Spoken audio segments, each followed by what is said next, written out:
Tell me about the deal with Nucor, how did it come about? Give me some of the details. Sure. So this is our third definitive agreement for carbon capture and storage, third one in the last 6 months.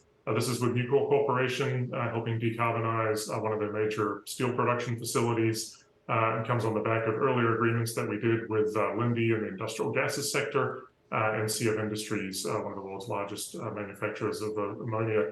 And altogether, we now have 5 million tons a year of CO2 on contract that we're helping decarbonize for these companies. And just to give you a sense for the scale of that, 5 million tons a year of CO2 is the equivalent to changing about 2 million cars, gas-powered cars, to EVs. And that's the same number of EVs that have been sold, in total in the United States. So really big decarbonization impact from these large-scale industrial activities. So really excited to have another one on contract here and many more to come. So those are really big numbers, and in a short amount of time. Why do you think that the deal volume here has picked up so much steam in the last 6 months? Well, we've certainly gained a lot of momentum. The first project we announced, as I said, in Q4 of last year with CF Industries. Around the same time, we had the passage of the Inflation Reduction Act.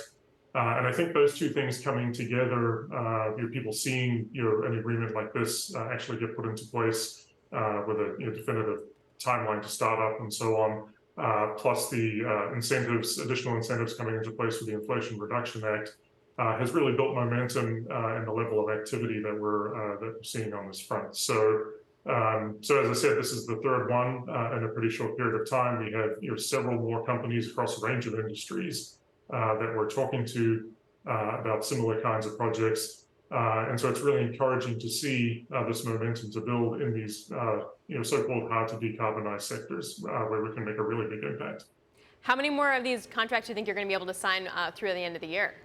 I don't know. We'll have to wait and see. But we're really encouraged by the momentum that we have and the dialogues that we have going.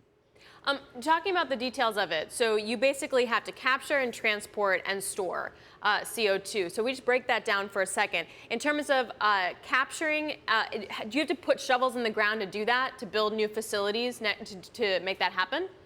Yeah, we will need to build a new facility inside of Nucor's existing facility to do the capture process. The CO2 will then be compressed and then transported in a pipeline and then stored deep underground in geologic storage, relatively nearby. Dan, is that pipeline built, or do you have to build it? Yeah, an interesting thing about this project is we are actually utilizing much of the same infrastructure that we're already building out for the CF Industries project. It's in, the Nucor facility is quite close to the CF Industries facility. So we're able to already, just with our third project, capitalize on the infrastructure that we're already started building for the CF Industries project. And some of that infrastructure is actually already existing infrastructure that's in place. EnLink, which is a midstream company, pipeline company that we're partnered with on the CF Industries project, is converting some of their existing natural gas infrastructure for the transportation of CO2. Are there any adjustments that you need to make for that? I'm just trying to get a sense of the build out for the project and the price tag that might entail. Yeah, so there's certainly some adjustments and add-ons and things that will be done as part of that. To give you a sense for the timing, the CF Industries project is slated to start up in 2025. And then this project will follow shortly thereafter in 2026. So for a project of this kind of scale, it's a fairly rapid build out, and in part that's enabled by the fact that we are utilizing some existing infrastructure to help with that. How much money are you guys going to make off of this kind of deal? So one of the things we've set out as a foundation in our low carbon solutions business is a premise, if you like, that the energy transition is not going to be successful if it's not economically viable. Things aren't going to, you could do maybe one project or two, but you're not going to be able to really scale things up if these projects aren't economically viable. So we've set the targeted returns, in the mid-teens, sort of 10 to 20% range for these projects initially.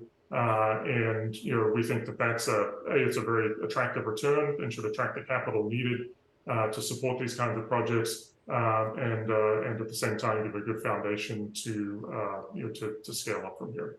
I mean, that's a pretty juicy return. Like, that's in line with a straight up like drilling project for oil. What about the cost of capital? Does that at all, in this particular sense, eat into those returns for projects like these?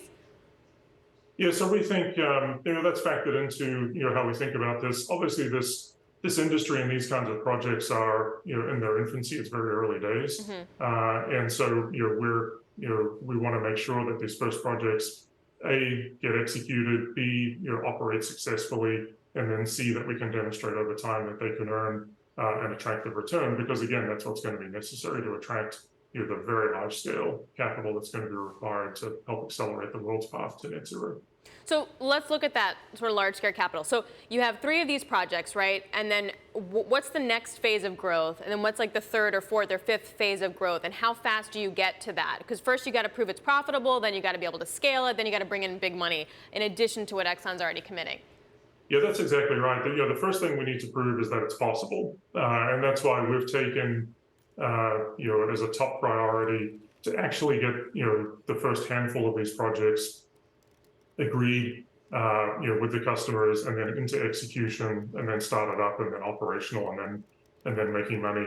One of the interesting things about this space is that there's been a lot of press releases and a lot of announcements, but very few real definitive projects, and that's why we've set it again as a top priority to get real definitive agreements in place with large-scale industrial customers, get these projects agreed, get them into execution, and then get them started up and operational.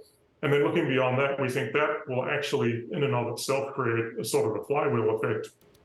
When people see that these projects do work, that they do have the emissions benefits that we believe they will, and that they are economically viable and even economically attractive, we'll see the momentum continue to build and start to take this to a really big scale. Dan, what do you say to the skeptics? They're like, carbon capture, CCUS doesn't work. It's not going to be the thing. We need to focus on other stuff and put money in other things. And this is just going to be certain companies just trying to look good, and it's not real. What do you say to that?